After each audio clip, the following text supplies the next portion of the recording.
Bienvenidos, bibliofilos, amantes de la lectura.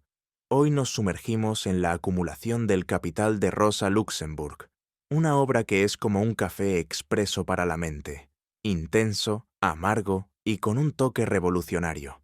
Luxemburg, con su pluma afilada y su ingenio marxista, no solo desentraña los misterios del capitalismo, sino que también nos da un mapa para navegar sus contradicciones. Este resumen es tan completo como un buffet libre, pero con el estilo y humor que nuestro canal, Resúmenes de Libros, siempre promete. Abróchense los cinturones, que arrancamos. Prólogo.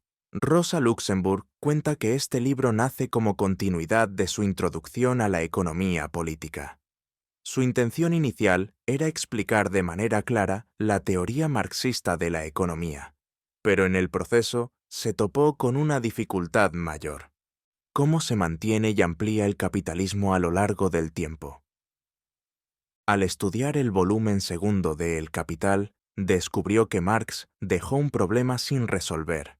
El capitalismo produce constantemente plusvalía, ganancia, pero esa plusvalía solo se realiza si los productos son vendidos, y ni los obreros, cuyo consumo está limitado por sus salarios, ni los capitalistas, que acumulan en lugar de consumirlo todo, parecen suficientes para absorber toda esa producción. Este problema es decisivo, no solo para la teoría económica, sino para la política revolucionaria, porque está ligado a la expansión imperialista del capitalismo. Capítulo 1. Objeto de la investigación. El concepto clave es la reproducción del capital social, es decir, cómo la sociedad en su conjunto repite y amplía el proceso económico. En sociedades primitivas, la reproducción dependía de la caza, la pesca, la agricultura rudimentaria. Era irregular.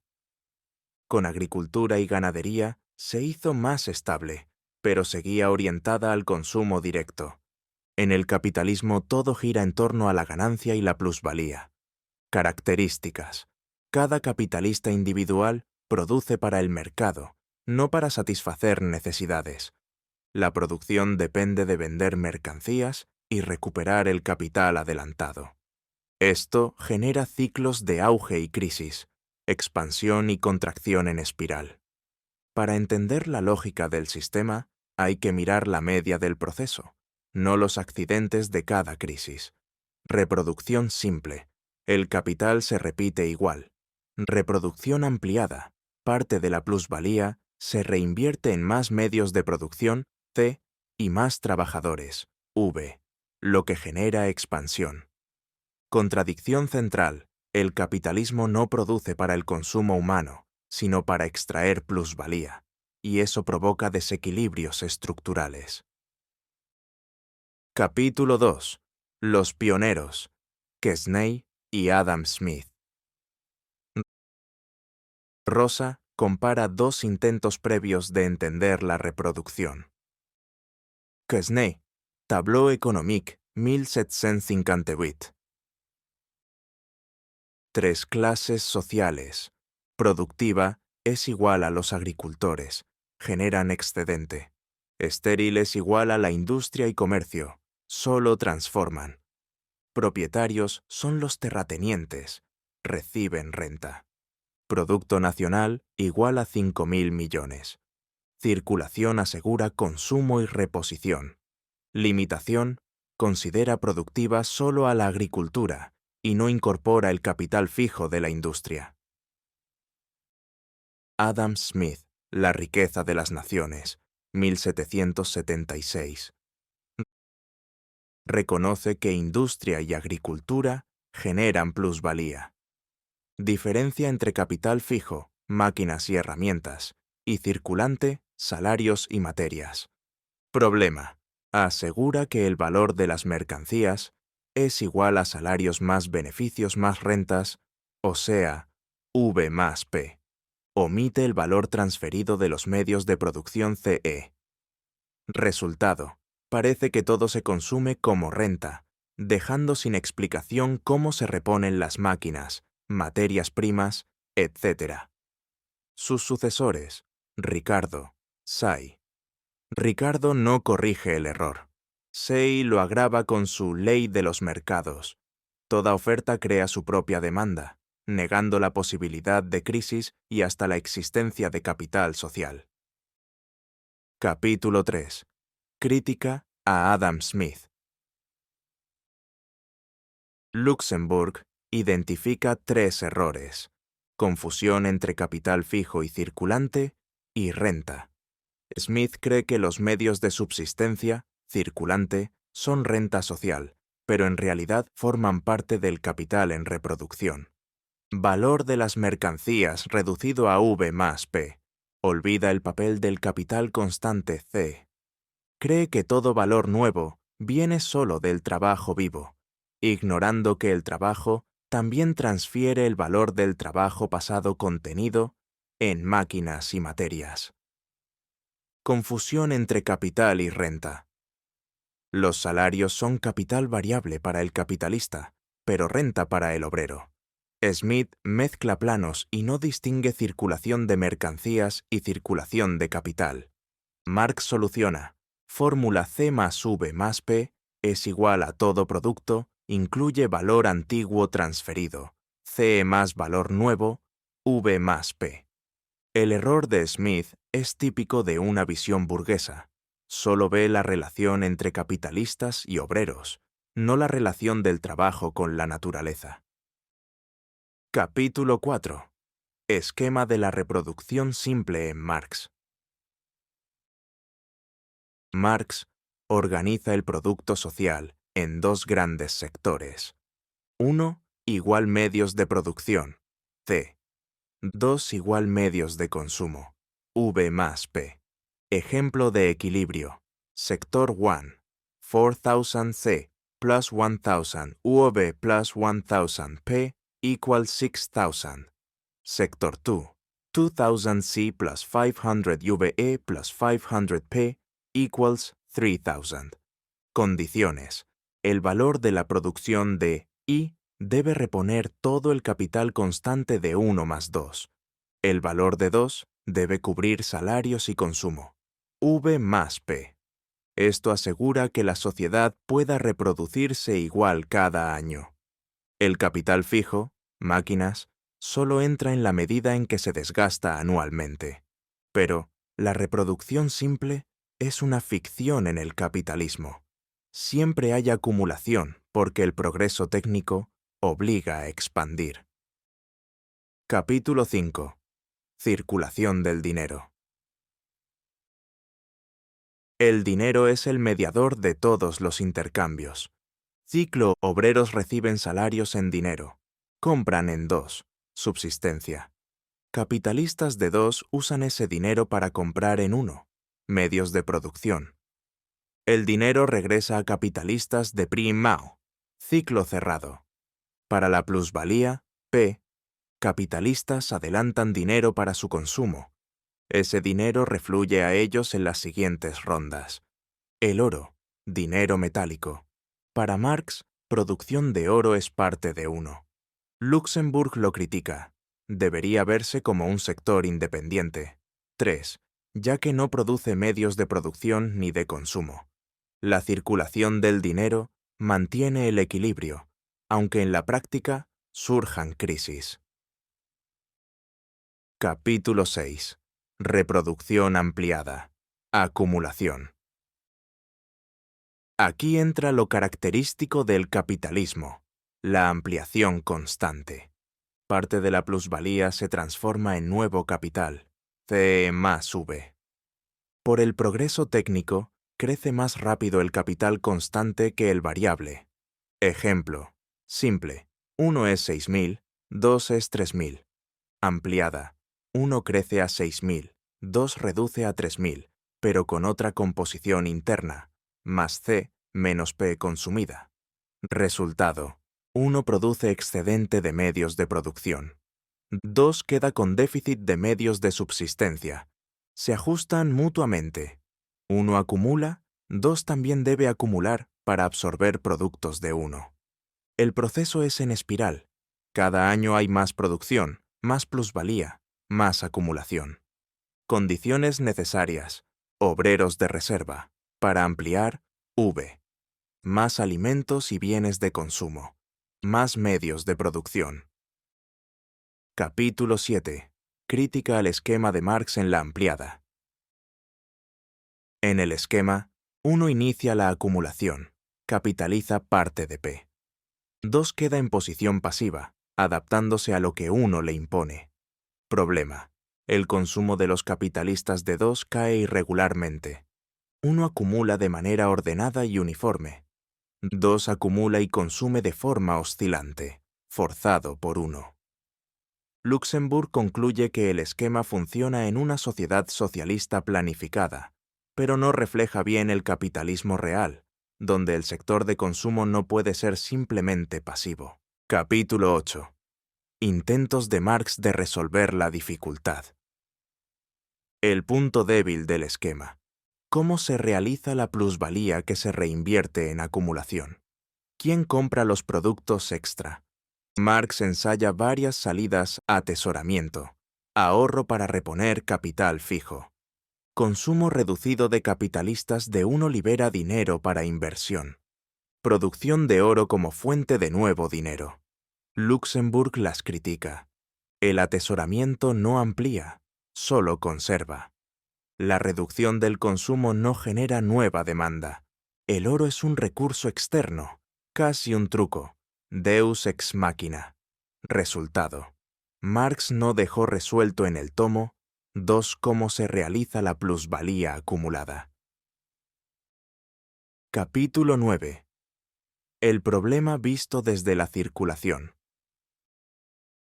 Luxemburg da su propia interpretación. El obstáculo no es el dinero en sí, ya se había explicado en la reproducción simple. El verdadero problema es la demanda efectiva. Los obreros limitados a sus salarios, V.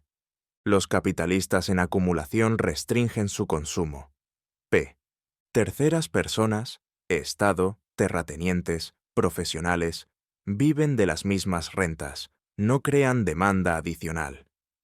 Comercio exterior no resuelve nada si analizamos el capitalismo global. Conclusión. La acumulación exige mercados fuera del capitalismo, más allá de obreros y capitalistas. Esto anticipa la gran tesis de Luxemburg.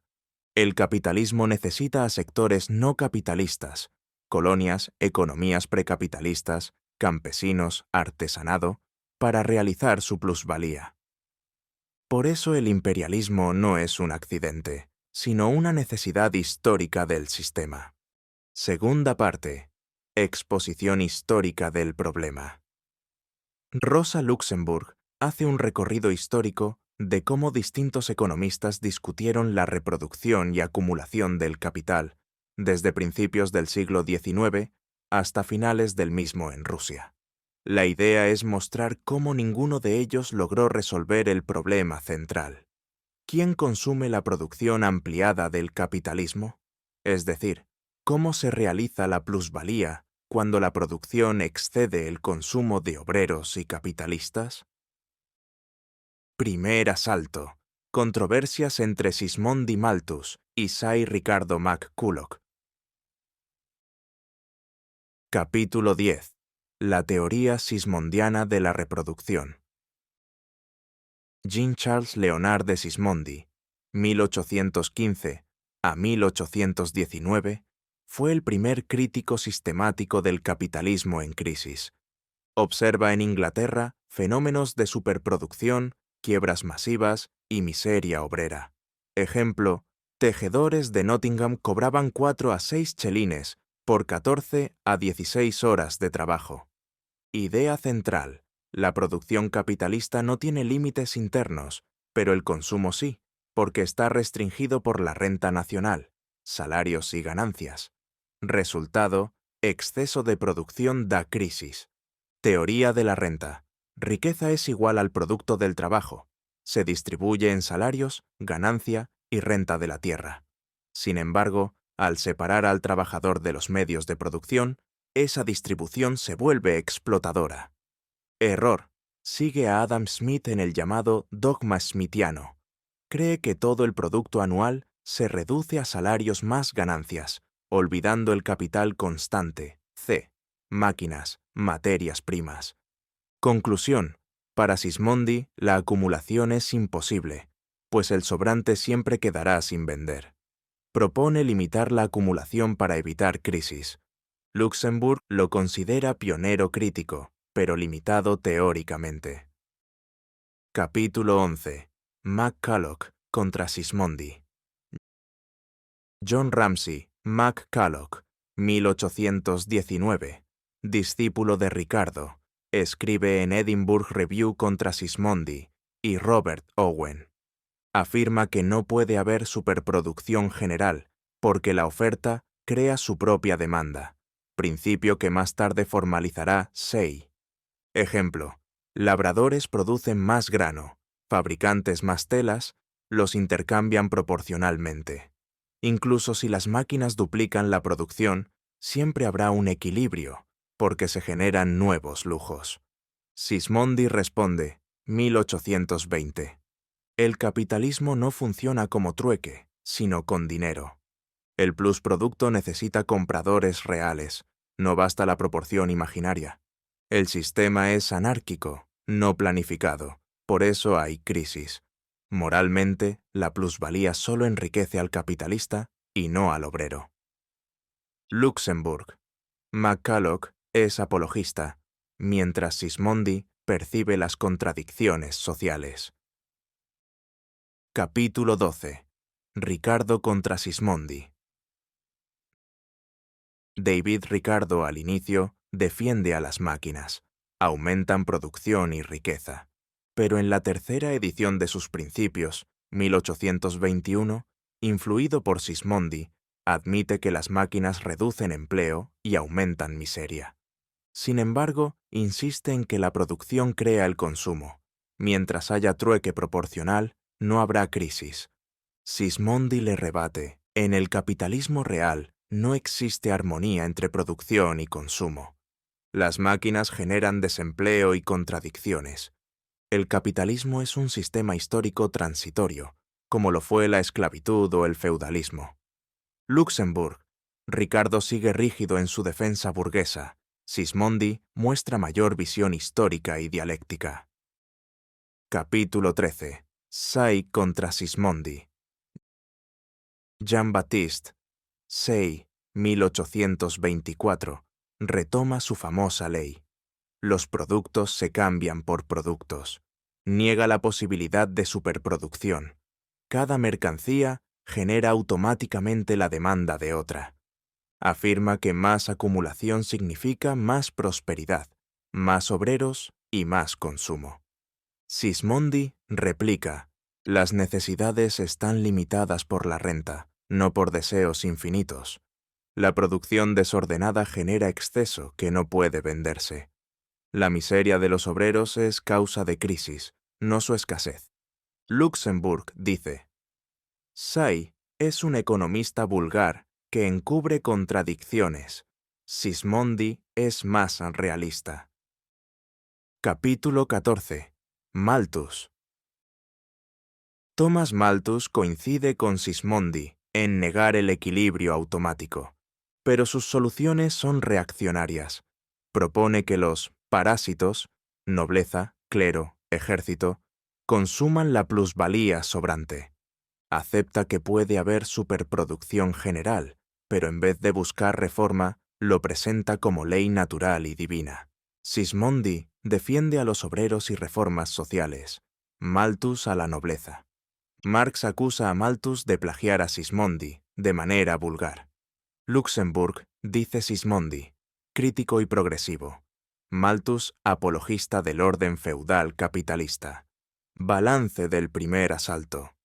Sismondi, pionero en ver crisis y límites del capitalismo.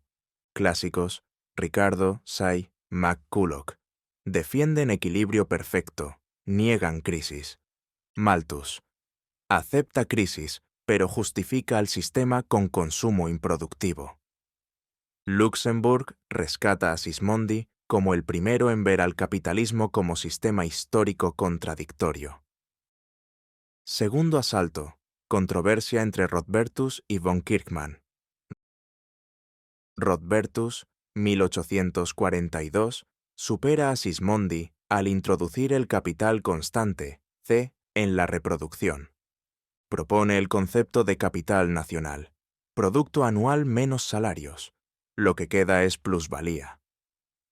Cree que la acumulación es posible si los terceros, clases no productivas, consumen la parte no invertida de plusvalía. Kirchmann, 1845, objeta. La renta no crea valor y la acumulación requiere consumidores externos. Ambos recurren a la idea de parásitos como solución. Luxemburg dice, Rodbertus es más riguroso que Sismondi, pero cae en armonismo. Kirchmann percibe la dificultad de la demanda, pero no ofrece salida real. Tercer asalto, la acumulación en la Rusia del siglo XIX.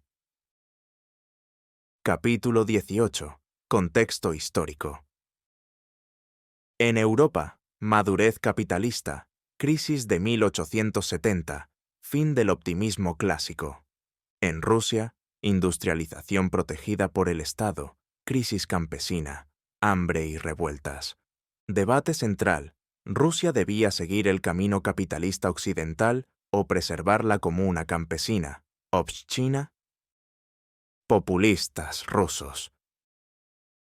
Capítulo 19. Vorontsov. Capitalismo inviable en Rusia. Mercado interno insuficiente. Mercado externo inaccesible. Las crisis surgen por plusvalía invendible. Solución utópica. Capitalistas deben consumir o destruir el excedente. Idealiza la economía campesina. Capítulo 20. Nikolai Ion. Más riguroso. Traductor de Marx. Argumenta que el mercado interno se contrae. Salarios bajos, destrucción de industria campesina. El excedente requiere mercados externos, pero Rusia llega tarde a la competencia mundial. Propone socialismo campesino basado en la obshchina. Engels lo critica como reaccionario y utópico. Marxistas rusos legales. Capítulo 21. Struve. Refuta a populistas. El capitalismo crea mercado interno al destruir la economía natural. Invoca a las terceras personas, funcionarios profesionales, como consumidores de plusvalía. Optimista. Rusia puede expandirse en Siberia y Asia Central. Luxemburg. Simplista e imperialista, sin rigor. Capítulo 22. Bulgakov. Crítica a Struve. Terceras personas no son solución. Consumen de la misma plusvalía. Usa los esquemas de Marx, sectores 1 y 2, para probar que el capitalismo puede sostenerse internamente. El problema es que se limita a repetir los esquemas, sin resolver quién consume el plusproducto. Capítulo 23. Tugan-Baranovsky. Más radical. Acumulación independiente del consumo. Crisis solo por desproporcionalidad entre sectores, no por falta de demanda. Propone un capitalismo autosuficiente donde máquinas producen máquinas. Luxemburg. Reduce el capitalismo a una abstracción. Vuelve a las ideas de Say-Ricardo en versión marxista. Capítulo 24. El ocaso del marxismo legal ruso. Struve, Bulgakov y Tugan, al defender la acumulación ilimitada, caen en armonismo burgués. Concluyen que el capitalismo puede durar indefinidamente, lo que niega la necesidad histórica del socialismo. Así, abandonan el marxismo revolucionario y se alinean con posturas burguesas o éticas abstractas. Conclusión de Luxemburg. El debate histórico muestra un hilo conductor. Sismondi, crítico pionero, ve contradicciones, pero teóricamente limitado. Clásicos: Ricardo, Say, McCulloch. Niegan crisis, defensores de la armonía. Malthus y Rodbertus, Aceptan crisis, pero justifican el sistema con el consumo de parásitos. Populistas rusos rechazan el capitalismo en Rusia, pero desde una posición utópica y reaccionaria. Marxistas legales rusos intentan salvar el capitalismo con esquemas de Marx, pero caen en un mecanicismo que resta sentido revolucionario al marxismo. Luxemburg reafirma que la acumulación capitalista no puede resolverse dentro del sistema. Necesita mercados no capitalistas para realizar la plusvalía, lo que explica el imperialismo y la expansión mundial. Tercera parte. Las condiciones históricas de la acumulación. Capítulo 25. Contradicciones del esquema de la reproducción ampliada. Punto de partida. Luxemburg parte de los esquemas de reproducción de Marx en El Capital, especialmente el de la reproducción ampliada, acumulación. En este modelo, la sociedad capitalista aparece compuesta solo por dos clases, capitalistas y obreros. La acumulación se explica como si toda la plusvalía capitalizada pudiera producirse, consumirse y reproducirse dentro de este circuito cerrado. Problema principal. Este esquema supone que no existen consumidores externos y que toda la producción capitalista se absorbe dentro del sistema. Esto conduce a un callejón sin salida. La producción parece orientada a producir por producir, sin un destino social real, como si la acumulación se justificara a sí misma. Autores como Tugan Baranovsky usaron este modelo para sostener que la acumulación puede ser infinita y armónica dentro del capitalismo mismo, sin necesidad de mercados externos. Condiciones rígidas del esquema. La plusvalía destinada a acumular debe transformarse necesariamente en medios de producción y subsistencia adicionales. La acumulación no puede superar ni estar por debajo de la cantidad de plusvalía capitalizada. Es un sistema cerrado y matemáticamente exacto. No habría límites a la acumulación, porque el sistema se autoabastece. Crítica de Luxemburg. Ignora el progreso técnico. El esquema parte de una composición orgánica constante del capital, sin cambios en la productividad. En la realidad, el capital constante, máquinas, materias primas, crece más rápido que el capital variable, salarios, lo que rompe el equilibrio.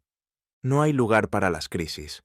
Al excluir desproporciones, sobreproducción y capital sobrante en forma de dinero, el esquema presenta un capitalismo demasiado armónico, lejos de la realidad de crisis periódicas. Contradicción con Marx mismo. En el tomo 3 de El Capital, Marx muestra que la producción capitalista tiende a expandirse ilimitadamente, pero el consumo de las masas está restringido, lo que genera crisis. Sin embargo, en el esquema del tomo 2 esta contradicción desaparece. Conclusión. El esquema de reproducción ampliada, al concebir el capitalismo como un sistema cerrado, no refleja las contradicciones reales de la acumulación. Luxemburg demuestra que el capitalismo necesita mercados externos para realizar la plusvalía. Capítulo 26. La reproducción del capital y su medio ambiente. Problema del esquema de Marx. Sirve para entender la reproducción simple, pero no para explicar la acumulación real. En la historia, el capitalismo nunca existió en aislamiento. Siempre se desarrolló rodeado de formaciones no capitalistas. Puntos clave. La acumulación necesita que la plusvalía sea realizada por compradores externos al sistema capitalista. Ejemplo, la industria textil inglesa del siglo XIX dependía del consumo de campesinos europeos, indios, africanos y latinoamericanos. La acumulación también requiere medios de producción y subsistencia, que muchas veces vienen de economías no capitalistas, algodón de Estados Unidos, esclavista, trigo de Rusia feudal. La fuerza de trabajo no basta con el crecimiento natural de la clase obrera. Se nutre constantemente de campesinos proletarizados, artesanos arruinados y esclavos liberados. Mercado interior versus exterior. Interior, lo que circula dentro del propio capitalismo. Exterior, relaciones con sectores no capitalistas, campesinos, colonias, economías feudales. Esta distinción no es geográfica, sino económica. Contradicción dialéctica. El capitalismo necesita de un entorno no capitalista para expandirse, pero al mismo tiempo lo destruye y lo transforma en capitalismo. Este proceso impulsa al capital a expandirse globalmente y a entrar en competencia con otros países capitalistas por los mercados externos. Conclusión: la acumulación capitalista depende estructuralmente de las relaciones con formaciones no capitalistas, tanto para realizar la plusvalía como para obtener fuerza de trabajo y materias primas. Pero al destruir ese entorno, cava su propia tumba. Capítulo 27. La lucha contra la economía natural. Contexto. El capitalismo surge en Europa dentro de un entorno feudal y campesino, y fuera de Europa entra en contacto con sociedades primitivas o agrarias. Su desarrollo siempre implicó la lucha contra economías naturales, es decir, aquellas que producen para el autoconsumo. Razón de la lucha. Las economías naturales no generan excedentes significativos y atan al trabajador a la tierra y a la comunidad. El capitalismo necesita recursos productivos, tierra, minerales, materias primas. Liberar fuerza de trabajo, proletarización de campesinos, mercados para sus mercancías, métodos de lucha, violencia política y militar, guerras, revoluciones, colonización, presión tributaria, impuestos excesivos que rompen el autoconsumo, competencia económica. La baratura de mercancías capitalistas desplaza productos locales. Ejemplos históricos: India británica. Los ingleses destruyeron la comunidad rural comunista, imponiendo impuestos confiscatorios y privatizando tierras, lo que llevó a la ruina campesina. Argelia francesa. La tierra comunal de los árabes y kabilas fue confiscada por leyes coloniales, generando hambre y emigración. Resultado: el capitalismo destruye las economías naturales para abrir espacio a la producción capitalista, siempre con violencia y resistencia indígena. Conclusión: la destrucción de las economías naturales es un requisito de la acumulación capitalista, lograda mediante violencia sistemática. Capítulo 28. La introducción de la economía de mercancías. Necesidad. Para realizar la plusvalía, el capital necesita que las sociedades no capitalistas entren en el circuito mercantil, es decir, que produzcan y consuman mercancías. Apariencia pacífica. Este proceso parece pacífico: comercio, ferrocarriles, telégrafo, etc. Pero en realidad está lleno de violencia y engaños. Ejemplo central: China y la guerra del opio. Inglaterra impone el comercio de opio producido en la India británica.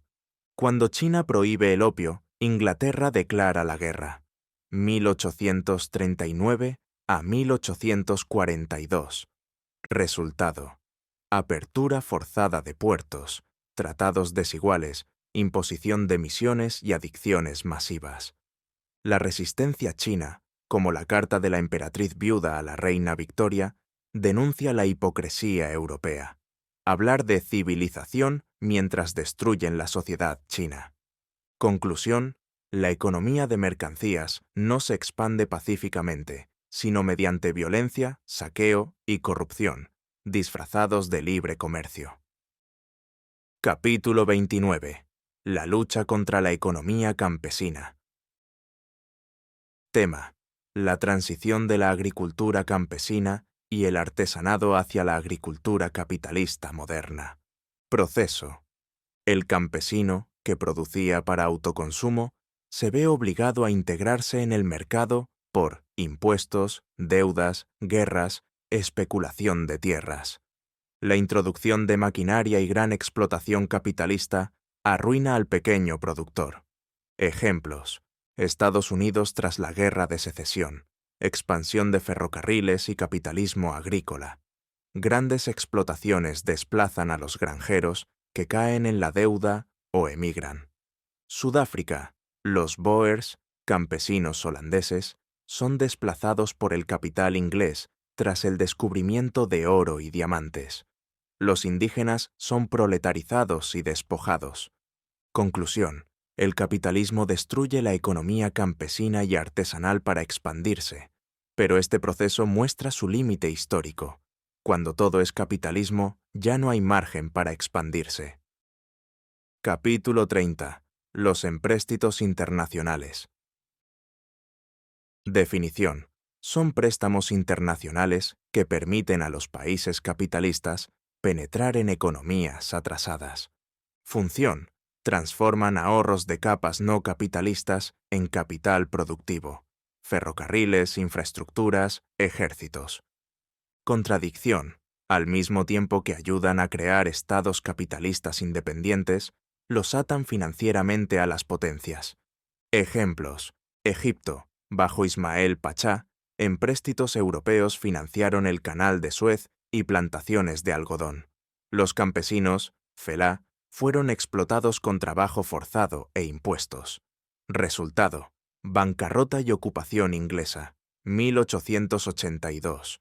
Turquía asiática. El ferrocarril de Bagdad, financiado por capital alemán, se sostuvo con impuestos campesinos, diezmos, canalizados hacia la deuda pública otomana. Conclusión: los empréstitos internacionales son una herramienta de sometimiento financiero y político, destruyendo economías campesinas y subordinándolas al capital europeo. Capítulo 31. Aranceles protectores y acumulación. Tema: el proteccionismo frente al libre cambio. En el siglo XIX, Inglaterra defendía el libre cambio porque le convenía a su industria textil, pero tras la crisis de 1873 surgió una ola de proteccionismo en Alemania, Estados Unidos y Francia para proteger sus industrias nacionales.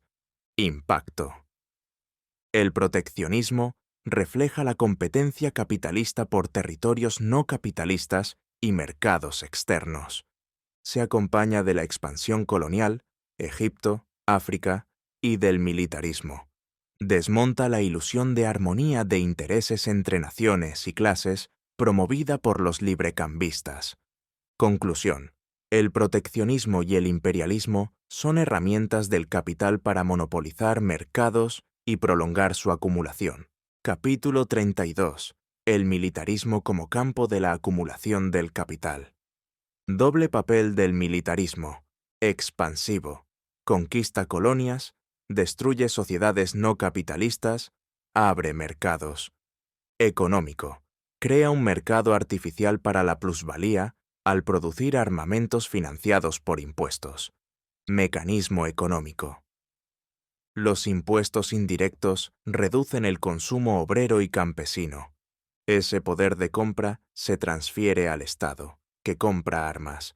Resultado: se produce la misma plusvalía, pero con un nuevo mercado, el militarismo. Ejemplo: la gran industria armamentista, navíos, fusiles, cañones, se convierte en una rama productiva estable, financiada por tributos de las masas y controlada por el Estado. Conclusión: el militarismo es funcional a la acumulación del capital, pero acelera su contradicción fundamental. Al destruir economías no capitalistas y exprimir a obreros y campesinos, agota las bases mismas de la acumulación.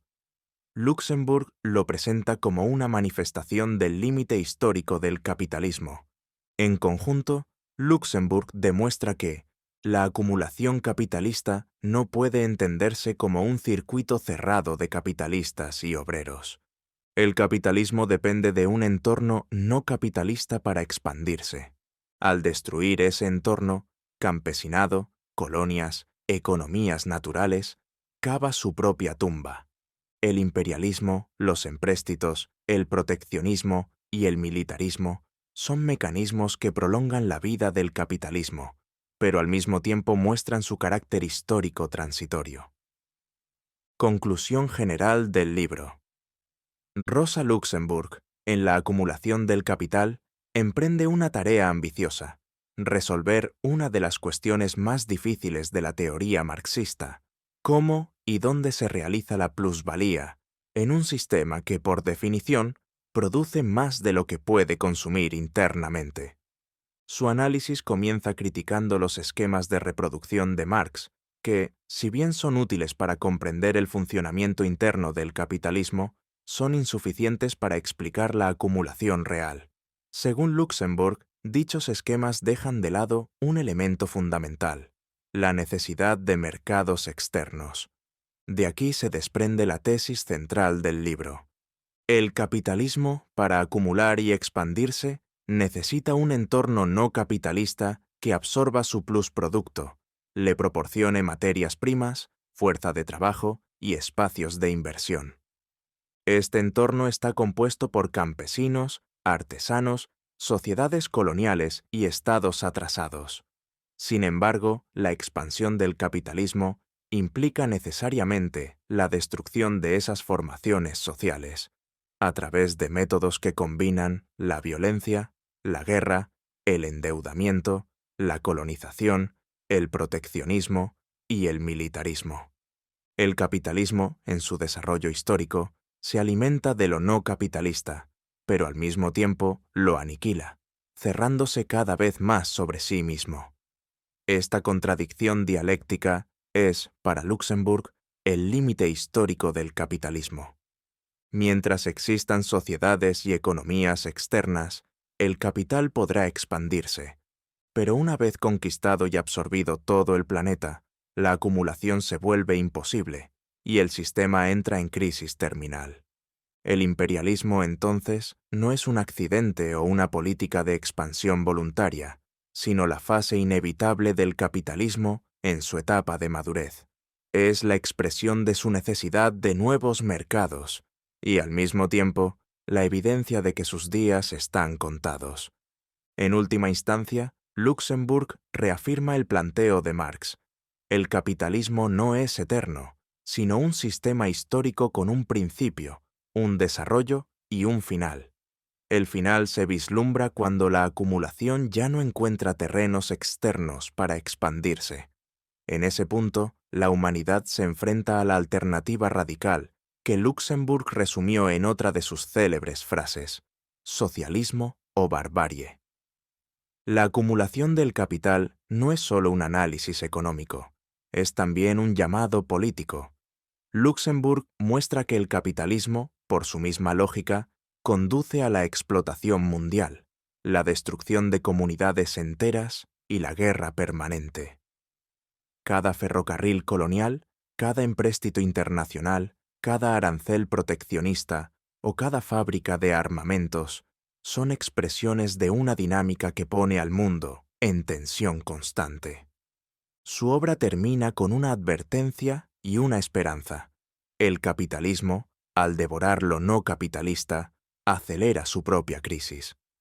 La misión histórica de la clase obrera es aprovechar esa contradicción, organizarse internacionalmente y abrir paso a un nuevo orden social que ya no esté basado en la acumulación por acumulación, sino en la satisfacción de las necesidades humanas y el desarrollo armónico de las fuerzas productivas. Luxemburg nos recuerda que el capitalismo no caerá por sí solo.